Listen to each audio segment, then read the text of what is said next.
22, the new 2020, the new 21? Are we ever going to get out of this pandemic?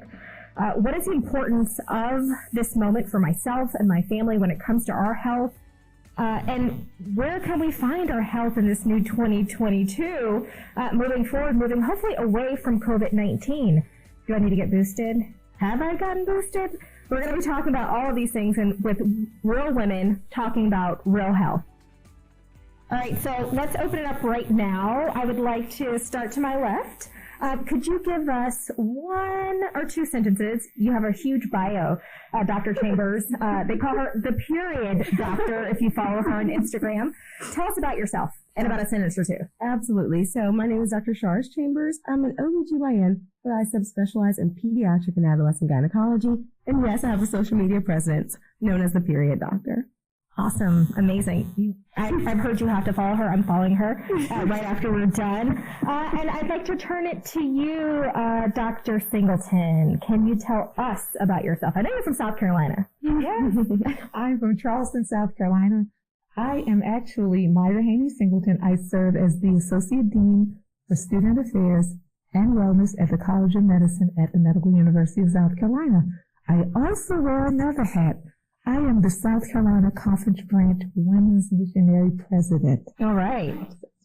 That's amazing. And those of you who don't know, we're right now in Atlanta, Georgia at the Women's Missionary Society of the African Methodist Episcopal Church at our executive board meeting. And I'm going to turn it to you, Dr. Burnett. Tell us a little bit about yourself and why we are wearing these masks in this moment as we're talking about COVID-19. Dr. Miriam Burnett. I am internal medicine and public health by training, and the medical director of the International Health Commission of the AME Church. And in my secular life, I am senior medical director for content development and payment accuracy for a company, a health IT company. Amazing. And so why you made the rules? So I made the rules. We have a mask on right now because I got tested. I don't even know where my little test badge is, but we were tested. I thought that we could have a free-flowing conversation without our masks. But you know best. You all know best. We have been doing the testing.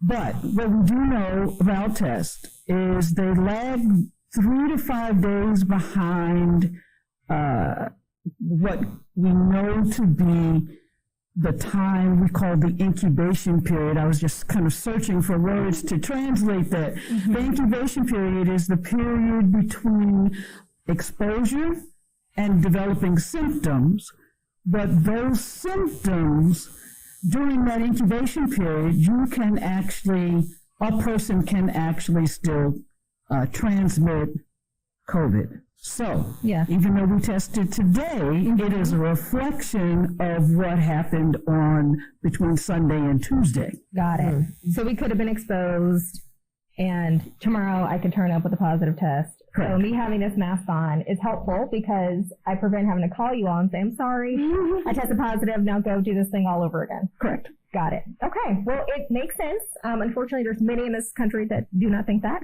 but it does. So the first question, and this is I'll just throw this ball up in the air and whoever would like to catch it. So we're facing another year of this pandemic. No one thought that we would still be in this place where we feel like we're never going to get out of this. For someone like me who felt like, my social life was over because of COVID, and also the normal things. We like to go to church. We want to fellowship and be with people. What now? What should we expect from this year, and how are we going to consistently keep our families and our friends safe? Because it feels as if guidance changes consistently. I'm hearing that the quarantine period of time has shortened. But yeah, what can we expect this year when it comes to moving forward and moving past this pandemic, and how would you recommend us going about keeping our families safe beyond just the mask wearing? And who would ever like to take that question first? I think it could build on each other.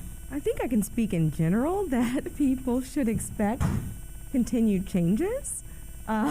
Because you don't want science to be stagnant. You never want science to stop changing. The nature of science is that we continue to examine the information that is before us, and we adjust accordingly. And so my hope is that people can continue to have some sort of flexibility. And that's hard to ask, especially from parents and teachers and students, because they are really at their wits' end. Yeah. But there was a post on social media that says, you know, everyone says we're in the middle of a pandemic. What if we're still at the beginning? And that's a terrifying thing to consider. Yeah. But we just cannot predict the future. And so the idea is that we should expect that science will still change. But I hope that people can trust that as physicians, we want to be with our family too. We want to be with each other. We want to go to church. We want to fellowship. And so we want to do so safely. And so my hope is that people will continue to change with us and continue to adhere to the appropriate guidelines. Yeah, and you know what? I just got here the other day from DC, and I've been testing every day, which makes me feel very comfortable. The moment I got here, my sister called me. was like, I just tested negative, so she's kicked out immediately. And she just got back home safely. And the thing is, you feel like I got boosted, I got my vaccines. I feel like I've been following all the protocols, but it just feels like this continues to change. I love what you said about trusting the science. Unfortunately, people are not doing that. But do either of you have any thoughts on how, you know, the everyday average woman can think through really being flexible in this moment and understanding that science does change? You saying that we might be in the middle, I think what people thought we might be at the end. But how would you recommend women, especially who they're taking care of their families, their children, their jobs? How would you recommend they kind of change their mindset about where they are right now? And would you recommend they get boosted? Because I think there's confusion around the booster now. They think, well, I still got Omicron, or Marion. You know, they're calling it all these different names now. But I still got it and I got boosted. So does the booster actually work? Like, would you recommend, you know, women take that additional step? I would like to say I always recommend following the medical professionals' advice. There are many people who are trusting in Google. It's a dangerous position to put your entire family in. Yeah, they're doing their own research. Yes, and I think with people who have done the work, who've studied the disease processes, I think it's very important for us to lean in and listen. The other part, too, is I think we need to meet the moment. When the pandemic hit in March of 2020, it shook me to my core. I can just be honest. Mm-hmm. And as a person of faith, I had to stop and pray. Yeah. And I do not believe I would have gotten through 2 years without just, first of all, starting my day with prayer, because it's so scary out there. Mm-hmm. And I'd like to say we do walk through the shadows of death. Mm-hmm. But then you have to understand where our faith is, and it's in God. And I think as people of faith and women of faith, I think it's very important for us to lean in on that faith in these troubling times. I think one of the things that we have to remember and recognize is we have to be consistent and flexible simultaneously. Mm-hmm. Yes, yeah. So consistently wear our masks, consistently wash our hands using soap and water or 70% alcohol concentrated hand sanitizer, consistently making sure that we are socially distant. The number of feet may change depending on what the situation is, depending on whether you're with family that you live with all the time, or whether you're around any one person who is new to the circle changes the dynamic. Yes, yeah. Just one. Yeah. Who does not live in your household, one has to make sure that they are retreating to the most stringent recommendations. Yeah. More flexible when it's just those that live in your household. But still, we have to remember that if there is someone who is a frontline person, they are bringing the outside world into the home every day. Mm-hmm. Yeah. Every day. Absolutely. So what we as physicians do, and others who are in the public arena, is make sure that we are. I tell my family we're all first responders to one degree or another, as my entire generation, and so I have told all of my cousins, when you come in the door, if you've got a garage, take off your clothes in the garage. Leave them there. Go straight to the shower. So those kinds of things need to ensure that we are consistently doing them. The flexibility comes when there's an Omicron and we thought that we were getting better and the numbers were decreasing. The flexibility comes when we say we need to go back to where we were in March. Yeah. So I think before we, get off of COVID, because obviously we're talking about real health and our health is broader than COVID. It's a part of what we're facing right now, but I think it's important because I think people do not have a fundamental understanding of strains and the fact that, this virus will mutate, and the fact that when you actually get the flu vaccine, you're getting the vaccine for the strain that was most prominent or prevalent the year before.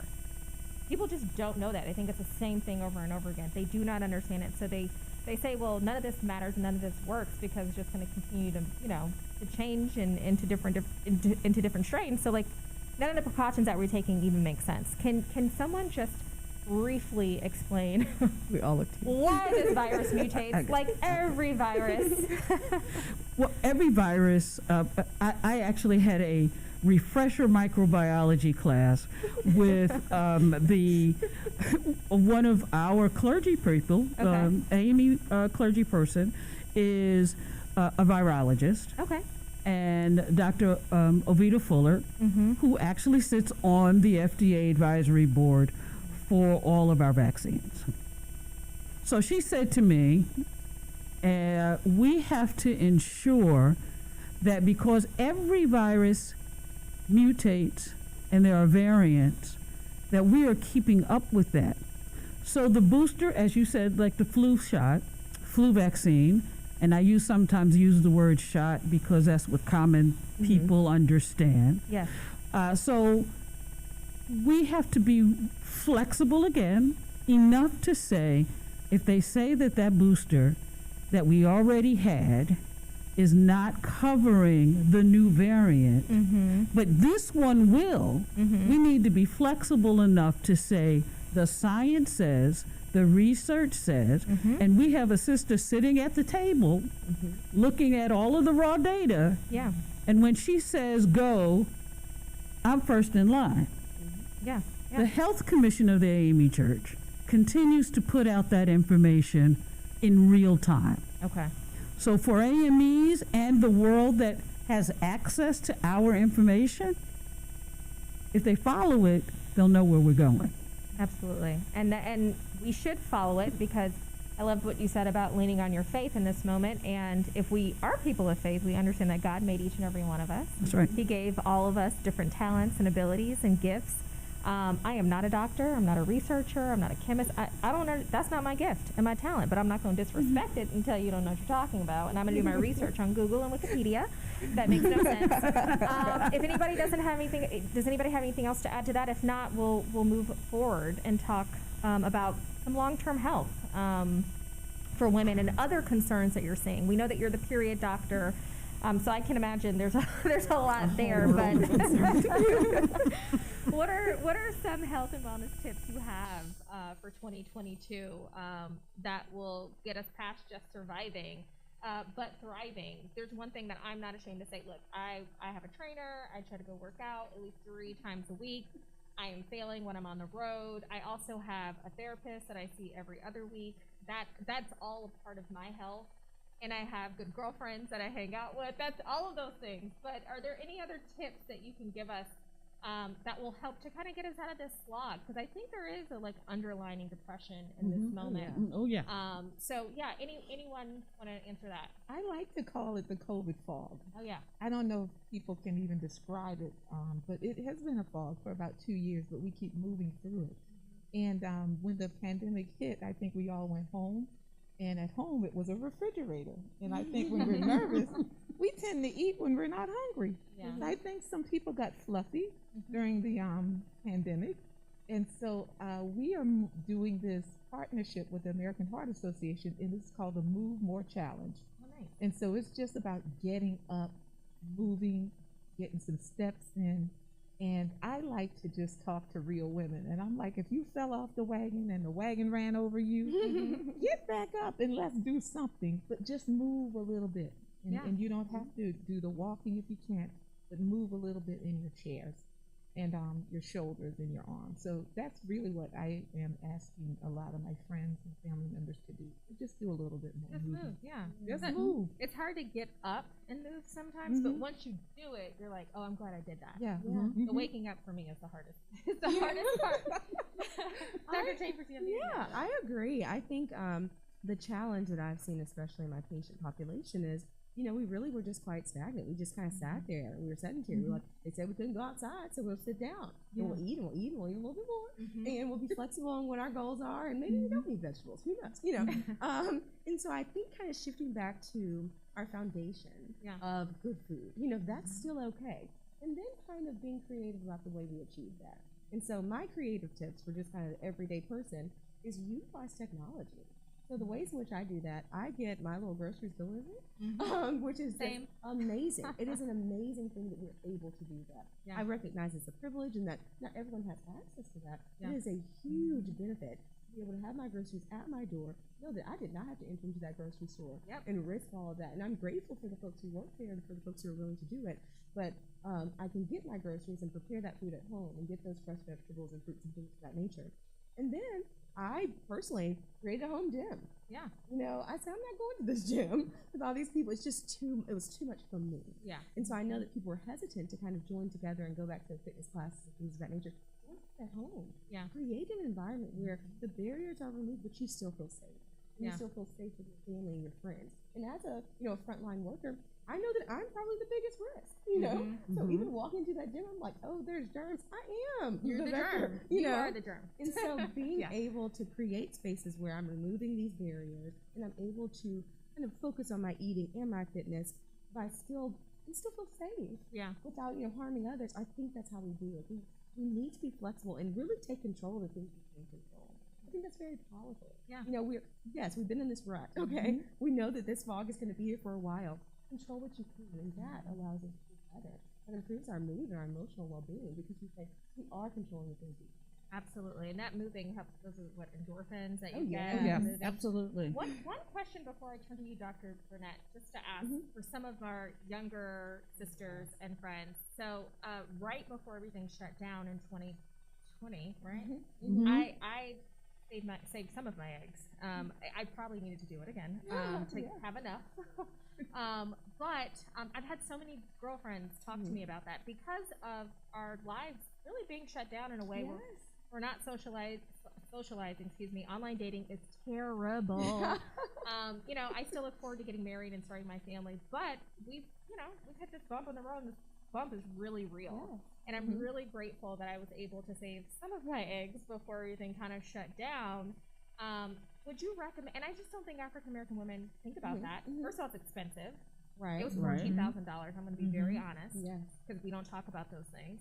But would you recommend, especially now we're in this lull, would you do that? I know a lot of my girlfriends are thinking about that, so I would just want your thoughts. The easiest way to answer that is 1,000% yes. Yeah. And the reason I say that is we need to be in the present but plan for the future. Yeah. And so yes, we need to be able to be dynamic and listen to what the recommendations are, but that future you want, you still want it. If you still want that family, if you still want that career move, still be as aggressive and as appropriate as it relates to that. And so egg freezing, for folks who don't know, really just requires you to go for a procedure where they remove eggs from your body. Now, am I being as detailed as possible? No.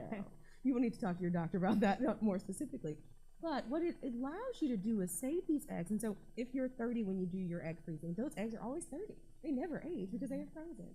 And so it really preserves fertility in a sense of the egg quality, the egg quantity. Now, it doesn't necessarily change, how you're going to carry the baby and things of that nature and your personal health and all of that. But it's a really, really good thing to do as you're waiting for a partner, as you're making career moves. And the reality is people are delaying childbearing. And then the pandemic came in and really kind of made it for you. Like it was an involuntary delay. And so these egg freezing kind of opportunities, the fact that we can do it is huge, and I highly recommend it. It is underutilized and underoffered to Black women. Absolutely. And so I love talking about it. I'm so glad you brought it up. Yeah, I think it's important because if I had to do it all over again, I would have done it when I was 30. And I did it above 30, which is much more challenging and much more expensive. And that's another podcast. So we want to go into that. But Dr. Burnett, do you have any other recommendations on, I do. Moving through this moment? One of the things that we can do is be creative in our exercise. And you spoke about that. And being creative in our exercise, that will also enhance our availability for good food, is gardening. Oh, I love that. I wasn't using my backyard. Yeah. I put in 2 garden beds, and it gave me the opportunity to do the exercise. My father called it going to play in the dirt. But the playing in the dirt meant that I was bending and going back and forth in the house to get things. When it got cold, I had to bring the pots in because I did some of them in pots. If you don't have a backyard, there's gardening that you can do in pots. Absolutely. And so you get good food that is not have pesticides on it. And so there's an enriching quality about knowing you created your own food. And you can do it as community garden, community being socially distanced, and you've got space, and many of our churches have created these community gardens so that can give you fellowship, socially distanced fellowship outside that is providing resources for oneself, their family, and the community. So our need to help others is also still met. I love that. Yeah, I became a plant mom during the pandemic.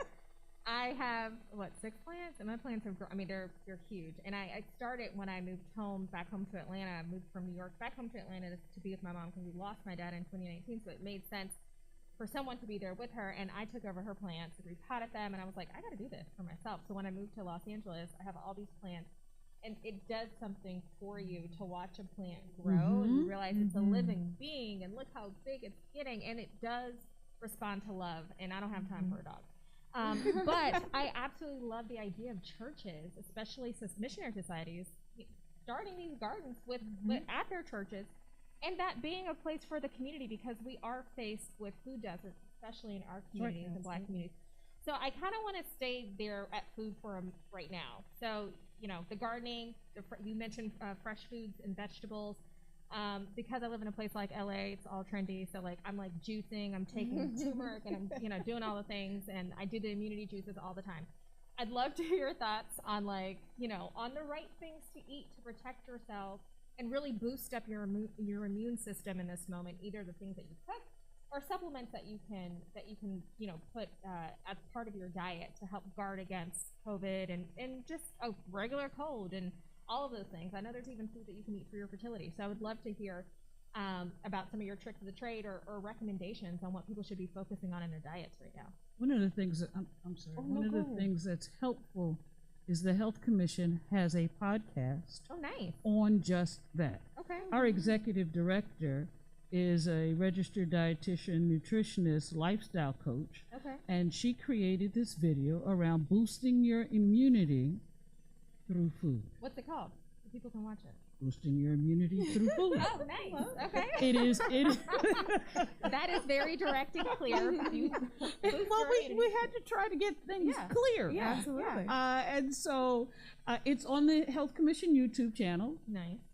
Anybody and everybody can go look at it. And then she talks about green leafy vegetables and fruit and which ones are more harmful because they're higher in glycemic index and carbohydrate content, so it is destructive for diabetes. Yeah.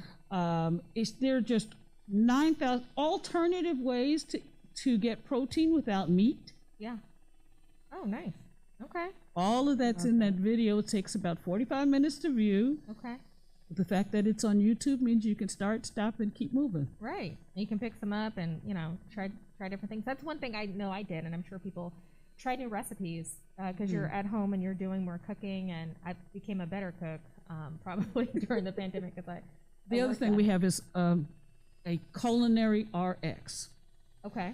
It is, if you go to amechealth.org/Culinary Rx, It takes you to a training program on how to prepare food in a healthy way. Okay. And then it gives you recipes. If you decide that's the recipe you want, you click on it, and out comes the shopping list. Nice. Okay, so it makes it super easy. Like all recipes, you can do that online. You can go right to, say it one more time. amechhealth.org/Culinary Rx. Nice. All right. Well, you got that. So everybody should at least do that. But are there any other recommendations on diets and food and? Now, I would say drink your water. Mm-hmm. That's Yes. one of the things I think we tend to make some unusual choices for drinks, but sometimes we can drink too many calories. That's stated. nicely said. And She's so I talking think about me, probably. one thing, if you look at how much sugar is in one can I of know. soda, Oh my goodness. and if you think about how much sugar is in the can, it's better to just drink water. Yeah. Your body needs water. Yeah.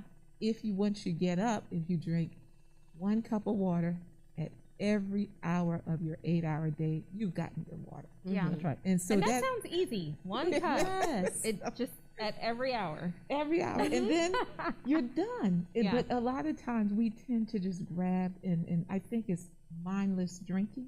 Yeah. Yes. But if we begin to think about what we're putting in our bodies, I think, especially those sugary sodas, it's just not good for us. Yeah. Now, look, I know this is a Women's Ministry Society podcast, for We Can Do This, public health campaign, but, I know that ladies come home at night and drink some wine as well, or make a cocktail or two. Some people do that, okay? Jesus turned water into wine. We have to remember these things. So I think, when you think about calories, there's so many calories in drinks as well, not just in soda, but like if you're drinking a margarita or something like, and I know there's less calories in wine, and there's heart benefits. Benefits to your heart with red wine, and what are your thoughts on that? Even if folks don't want to admit what they're doing at home during this pandemic, I'm sure people are drinking. There's a lot of calories in that as well. To me, it's like you watch, pay attention, be mindful, be intentional, whatever you put in your body. Yeah. Be very mindful, be very thoughtful, because even there some friends of mine, they're like, oh, I'm going to have a drink tonight, so I'm not eating a big lunch. Yeah. So it's like they're doing a trade-off.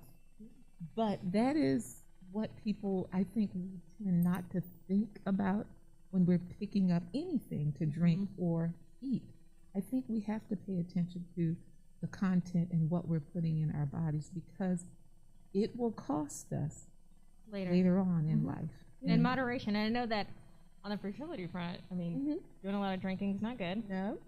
I'm aware. So, but beyond that, is there anything, else that you would add to the? Yeah. So I think especially for women, and I'm the period doctor, so I'm always going to talk about periods. We still have these, our cravings, things as it relates to if you're pregnant during this lovely pandemic fog of sorts. Yes. If you are going throughout your cycles and your menstrual cycle and the things that you crave and all of those things.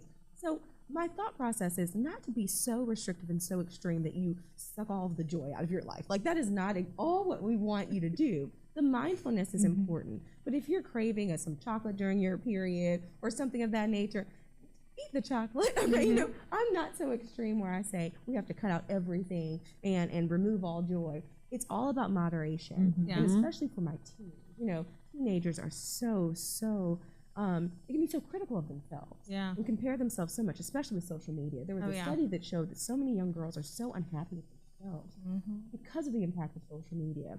And so my hope is not to impress upon people that they need to be a specific weight or to only be vegan and all this is the only way. It is about your body and how you feel. And so I really say, how do you feel? Do you feel better? Yeah. And so this is about health. Right. Not a weight, not a dress size, it's about health. And so when you frame it in, when you're picking this up, is this contributing to my health? Or is this contributing to my temporary happiness? Right. And sometimes both can be yes. And it could, it's possible. But just having that thoughtfulness, I think, is the first step to being a healthier kind of version of yourself. Yeah. Well, before we get off this topic, you mentioned vegan. And I get into arguments with people about, like, oh, being vegan is much more healthier than eating meat. It's not really true. There are, you know, and it just, I mean, it's a lot of carbs. Let's say that. yes, there's a lot of literature that will show that plant-based diets and removing red meats and certain things will decrease certain types of risk factors, like colon cancer and such, or have a longer life expectancy. That does not always mean only raw vegan. That does not always mean that you can never eat a piece of fish, you know? Yeah. And so I think the extremes, when they come from a place of privilege, it is a privilege to be a vegan. Absolutely. To deny a lot of free food. That's right. When you go to a food pantry, they're not saying, what are your dietary restrictions? No, are you this vegan? is what you have. Yeah. And so when we put it in that context, and that's why I hesitate to do that, you really isolate a subgroup of people that don't Right. have those resources. Absolutely. Because you're saying, this is the goal, and I know that goal is unattainable, but I don't care. Yeah. And so what you have to do is you have to look at everyone's lifestyle and what their life looks like and say, what is best for you? What step do you realistically make? When they make that change, you give them time. Yeah. They're putting themselves first. Well, I think that was excellent because there's so many times when people throw that around and they Yeah. don't think about It's reckless. everyone's, you know, Yeah. opportunity or privilege, or they don't think about that, or the community in which they live in, especially because of the food desert. So I believe that we're still okay on time. And as we kind of, you know, so we've talked about physical health, we've talked about the food that we're taking in. I mentioned depression, and we really didn't touch on that. And I do think it's important because, you know, if you are depressed, getting up, eating, doing all the things that you're supposed to take care of yourself, Yeah, It's harder. It's harder. it's harder. And, you know, sometimes we don't talk about the mental health aspect as much, but what are some of the resources, you know, that are out there for people who feel like they are struggling? And I think sometimes, especially when you are a faith-based person, to admit you're depressed, it feels like you're failing in your faith, which isn't true, because life can be hard. Right. So what are your recommendations to people who just feel like they have the COVID blues and they're not able to shake it? Communication is key. Picking up a phone and calling, you said your sister girls, calling someone and saying, just having a conversation is key. There are mindfulness apps Yes. that are free and downloadable. You just put it on your phone. And so you take away and eliminate part of the cost factor. The other thing is for those who do have financial ability or decent mental health insurance, which is another conversation, then access to a counselor, access to some kind of therapy is important. Yeah. One of the things that we tell pastors all the time, every pastor needs to have a therapist, Yeah. Yeah. Absolutely. because otherwise you bleed on the people. Right. And you have so much weighing on you. And you are a human being. That's okay? right. So you need that support as well. I totally agree with that. I unfortunately reference so much of social media, but there was something on social media that said therapy is a tool, prayer is a weapon. And I love that because it really suggested that we can work with those things together. And I know obviously we come from a place of faith, and so prayer is certainly going to be a part of that. Whenever we're struggling, when you're not struggling, you are supposed to be in prayer. But the therapy component is not meant to be mutually exclusive from that prayer. Right. It doesn't mean that you can only pray or you go to therapy and you can't do both. And so I think that's super important. And also for me, reading my Bible has been so helpful. I mean, the ways in which you are able to read about 7-year struggles, 40-year struggles. And so it's just like, we are not the first people to go through something. How dare we think that we are so stricken and forgotten that we're going through something? It's just like, God knew this was going to come. He knew it's going to happen. There's always been a time and a place and a season for all of these things. Yeah. And so by reading your Bible, you get to see how God carries his people throughout so many things. And is unwavering. Although things are changing and the people are showing their doubt and their frustration throughout the Bible, just like we are. You get to kind of have that sense of community. So I think reading your Bible and, of course, doing mindfulness journals, all of those things, sharing, communicating, doing therapy, that is what is helpful. And I like to say be open and honest and normalize the struggle. Yeah. Because a lot of That's right. times people can they can go through something or have some feelings of depression and they suffer silently.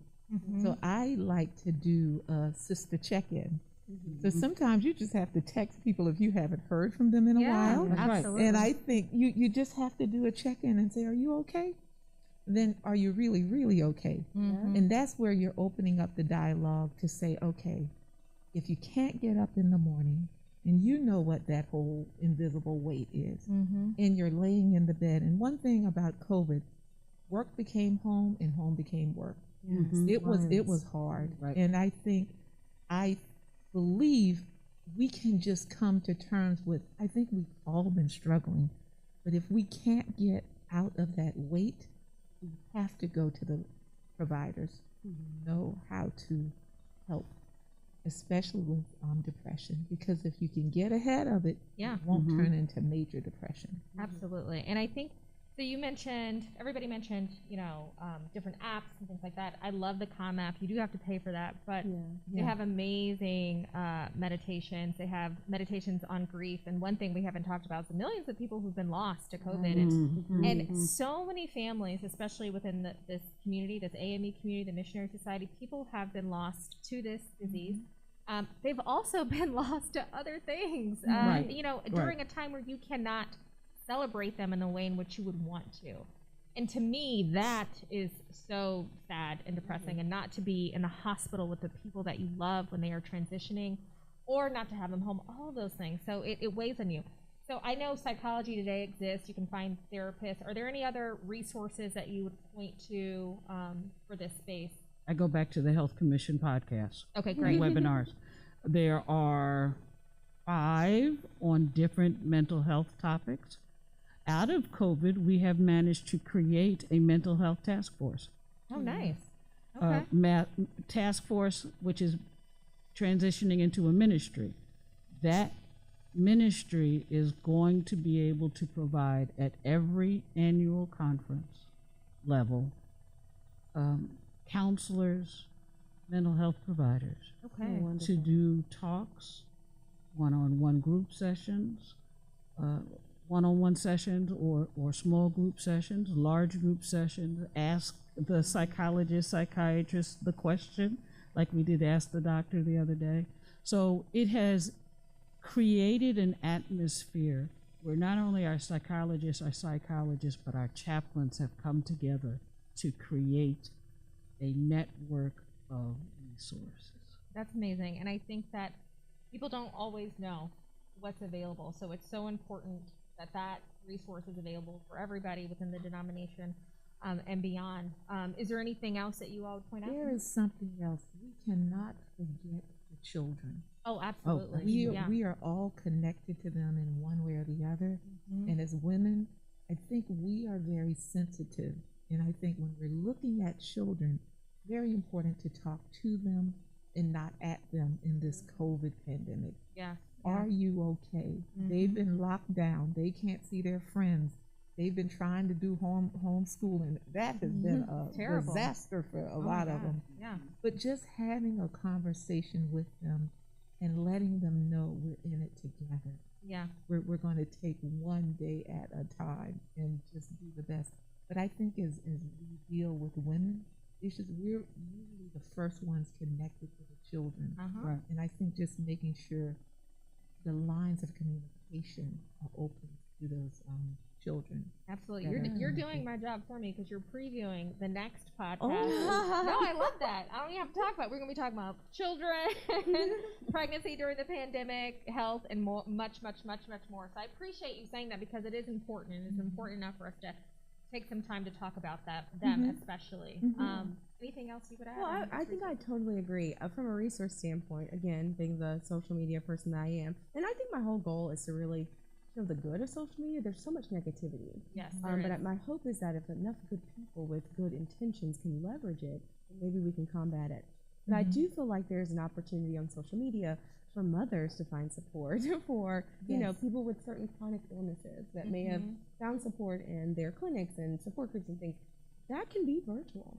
And then if you don't see the community virtually, create it. Yeah. You literally can create the virtual community that you want. And that's as simple as checking in with your college friends and saying, well, we haven't talked, I'm making a Zoom meeting. You know, some people are Zoomed out, but, you know, we're making a whatever. We're going to celebrate you anyhow. Yep. You know, being creative. And if that community, if that sense of celebration, if that fellowship isn't there, being the one to create it sometimes. I love that. I love that. That's helpful. You know, we can't always have every app for everything that we need. And they don't always create it specific to you and for what you need. And so if you don't see it, create it. Absolutely. Well, I really, really love this conversation because I think what it's done is connected the moment that we're in, but all the different facets that it hits, right? And I think sometimes when we think about our health, I think it's why a lot of African Americans don't believe in therapy, don't go, because they don't believe that this is about part of your health, but it is. It is. It's Very much so. It is a major part of your health, and I also hate the conflict sometimes that people have faced sometimes, not everybody, because obviously I grew up in church and I go to therapy, but that they have with understanding how important that aspect is and making sure that we're working this muscle as much as we're working our other muscles to make sure everything works together. So as we start to close, you know, you all have given such excellent information.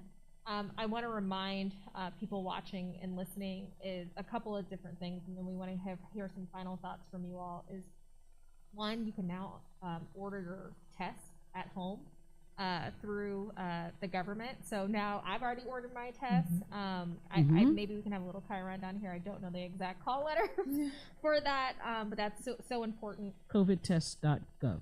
COVIDtest.gov. What? They made it super direct. I couldn't even remember, but she remembered. Thank you, Dr. Burnett. That's why you are who you are. In addition to that, I know that they're also providing masks, these N95 masks. You can get these on Amazon and buy them in bulk. I do that, and they have lots of colors. And in addition to that, you know, in places like California, you can look up to find where you need to get your booster. I know that happens in other states as well. So there's a ton that's available if you are seeking it out. And I would love for you to kick us off and just remind people where to go to find more information about all the work that you're doing and all the resources that you provide, and any final thoughts. Resources are amechealth.org. That's the website. The YouTube channel, the Facebook page is updated 3 and 4 times a day. So it has real-time information. And I know all y'all are on Facebook. Okay. Well, everybody's on Facebook. Yeah. And during the pandemic, the readership has skyrocketed. So we're real pleased that we're providing a real-time resource. Yeah, we also have a Twitter account, but most of the information either hits the Facebook page, the YouTube channel, or the website. Okay. So those are the major resources. And the Health Commission is partnered with every major health entity. So American Heart, American Diabetes, Alzheimer's Association, which we didn't talk about that, but that's a huge issue. Yeah, yes, dementia during this time, all of those things. Yes. Everything worsened. Yes. So there's actually a page on Alzheimer's and dementias on the website. So all of those resources, National Association of Mental Illness, everything is there for the ability to get what you need. Okay. And could you get a little closer to the mic, repeat that, or? Oh, okay. Sorry. Okay. Sorry. Well, we'll have to cut this little part out. This is live podcasting. So you mentioned the Alzheimer's, I've heard dementia has increased, all of those things during this time. Can you give us a better sense of, you know, what people are facing? Sure. One of the things that people have been facing is bringing mom, dad, aunt, uncle home. When COVID numbers began to skyrocket, folks went and got their family members out of nursing homes and nursing facilities and brought them home. And most were not prepared for that challenge, because it is a challenge. I went and got my, at that point, 90-year-old father. He'll be 93 next month. And it is a challenge. And there's nowhere for you to go. Yeah. We're all home, bringing home. You know?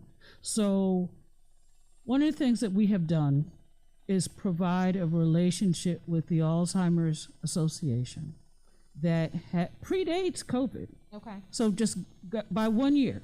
So God's wonderful timing. So caregiving resources, social service resources are all a phone call away. Yeah. So it's not all on you at home by yourself dealing with this. There's help. There is help. Yeah. There is help. We are actually going, one of the things that we're going to be talking about to the WMS is partnering around ensuring that we can get trained caregiver respite support. Okay. So the Alzheimer's Association and every presiding elder district are beginning to line up together, chapter to presiding elder district, so that the resources are particular to a geographic area. Okay. All right. So I'm not talking as a New Yorker, this is what we've got in New York, Right. and Texas doesn't have any of that. But what Texas has, we don't have in New York. So it's becoming very, very specific, and a part of this year, the next set of MOU for the next 5 years is around ensuring that we have provided the regional geographic resources. March 20th is Purple Sunday, Okay. and we will be doing we're asking everybody to be online together Yeah. so we can talk about it, so we can talk about caregiving, so we can talk about where the resources are. We've got 3 people coming to talk about their personal experiences that are AMEs to say, this is real. I'm Yeah. doing this. And it's people that we know. Yeah. I love that. I do have a question though, because again, because we live in this not just social media, but the internet has created all of these fake doctors and fake professionals around all of these issues. And I read that dementia is gone up, and because of people who've experienced this kind of pandemic, this, you know, I don't want to say it's for necessarily younger generations or whatever. I read somewhere, it could be wrong, that they said that you would be more susceptible to dementia because of this period of time that we've gone through, older adults or something. I don't know how real or accurate that actually is. Dementia sometimes feels like that's something that you could prevent, but you can't prevent dementia. You can't. Yes and no. Okay. Yes and no. Diabetes, uncontrolled diabetes, hypertension, cardiovascular disease, all can be, if controlled, will prevent dementia. Okay. Because of, breaking this down in my head on how to say this in common language. Okay. Because the vessels in our brain are impacted by those 3 in particular, we can, if we control them, we protect the blood vessels. Okay. Protect that which feeds and allows oxygen and blood and all of the nutrients to get to our brain, delays or prevents dementias. Alzheimer's is one type of dementia. Right. That we can't prevent. Right. But there are medications to slow down its process, and they're doing wonderful research Yeah. on things that can help that process. Yeah. No, we can't stop it, But you can slow it down. but you can slow it You down. can slow it down. And But that's also a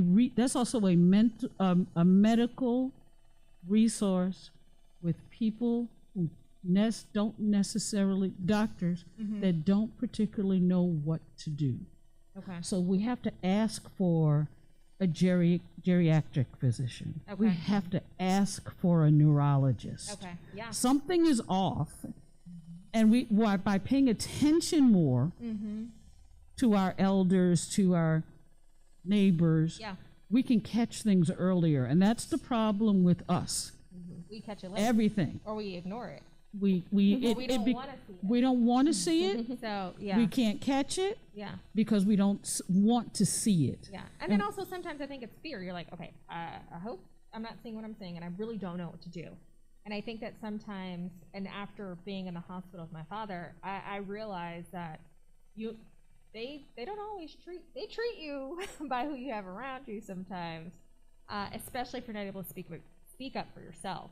And I think that sometimes because we don't understand always the health medical field, we feel inadequate to ask certain questions. But you can absolutely ask any questions, demand anything that you need and want for your loved one, and saying, I love what you said about finding a geriatric doctor, getting the tests that need to be done, and not being intimidated when someone goes, oh, I don't think you really need that.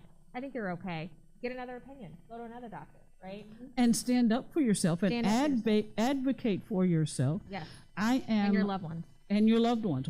It is important that if we have members of our congregations and our communities that don't have someone to advocate for them, it is our responsibility to do that. Yeah.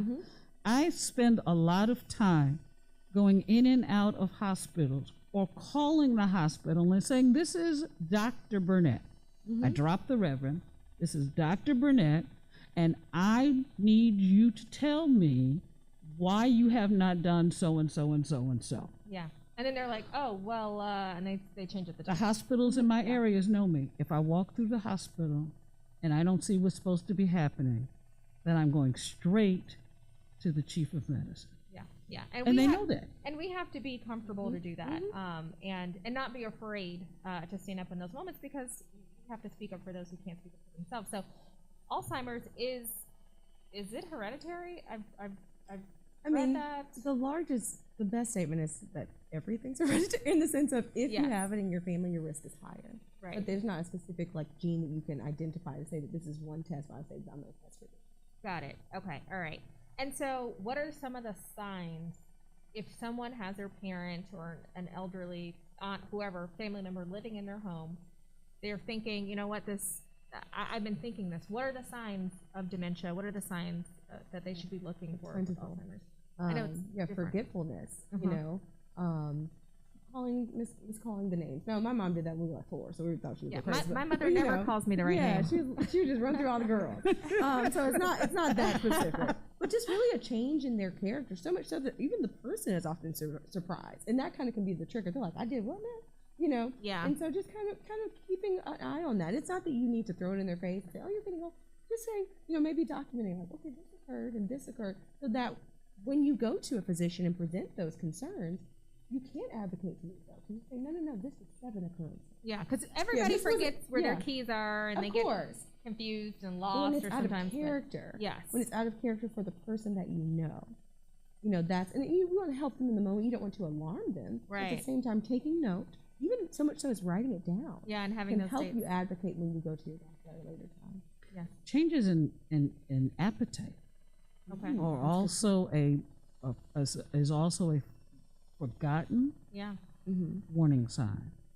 Okay. And so on the page that I keep talking about, amechealth.org, all your health concerns are there, and everybody's been missing them. Okay, so let's get on this. All right. there's a brochure on the 10 warning signs of Alzheimer's and dementia. Okay. All right. Yeah. Because you sometimes don't know what to look for, or you don't want to see it, or you're scared. You feel like you don't have the resources. But I love that we have clarified that there is support, and that there is help and resources for you. And there's a community of people going through all of these things, so you don't go it alone. And thank you so much, Dr. Burnett, for flagging that for us, so we could at least dive into that. So I feel like we got your final thoughts. We got all your websites. Is there anything else? Any other places where people can follow you? Let me get back to the mic. I'm leaning over to. But anywhere else that people can follow you and.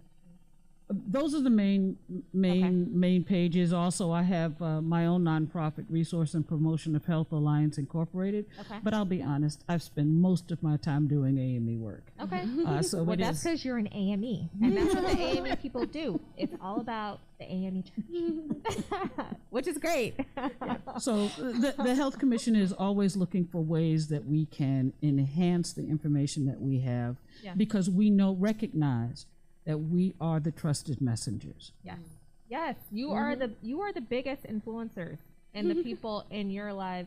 I know that you're a social media influencer and you influence the people, but the people in your life are the ones that you influence the most. Oh my gosh. We know that you're the period doctor. Where else can people find you, and what are your final thoughts? Yeah, so I think my final thoughts, just to kind of lead with that, would be we are all obviously changing and being super flexible and kind of growing as we figure out how to navigate this. The fact that we are able to come together as Black women, as members of the AME Church, to have this conversation, I think it's really huge. And I think it speaks to the amount of community that is there, Yes. the amount of support that's there, the thoughtfulness that we are bringing to the table. And so I'm very grateful for this type of conversation first and foremost. And I think that these types of conversations are still very important, especially where we meet, where we gather, where our loved ones are. And that is often, always for me, has been the church. Absolutely. And so I just am so happy to be a part of this conversation. I hope that they continue, and I hope that people start to bring these conversations to their community, to their churches. If you feel like your church hasn't even brought this up, hasn't even thought about how to support each other, or hasn't really leaned in this way, try to lead that if your heart is in it, or find someone who can.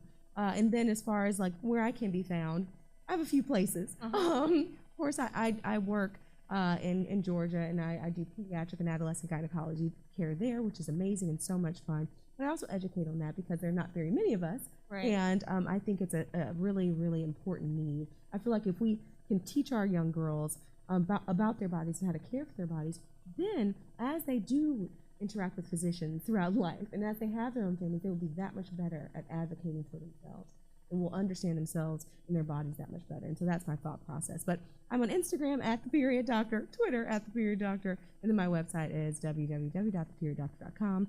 And there you can watch videos and even reach out to me if you'd like me to speak virtually. I love speaking virtually. I do a number of classes on period and puberty and all these things across the nation. So I love the work that I do, and I'm glad to share it. I love that. I feel like that's a really good YPD lock-in situation for girls only. Let's talk about your periods. And really ask those questions. I mean, the lock-ins. Oh, yeah. I'm trying to figure out. I mean, we did a whole lot at the I mean, went to so many lock-ins. Yeah, there's so many. That would have been a fun one, or an interesting one, maybe a little embarrassing, but a good thing to do and a safe space to do it in. Absolutely. Okay, so Dr. Singleton, where can we find you and in South Carolina, and what are your final thoughts? I am the South Carolina Conference Branch Women's Missionary President. All and right. I am honored to serve because I do believe we have an opportunity to help the women that we serve pay attention to the issues that are a part of our reality now. And so I do believe in meeting the moment. Yeah. When the pandemic came, I was only 7 months in.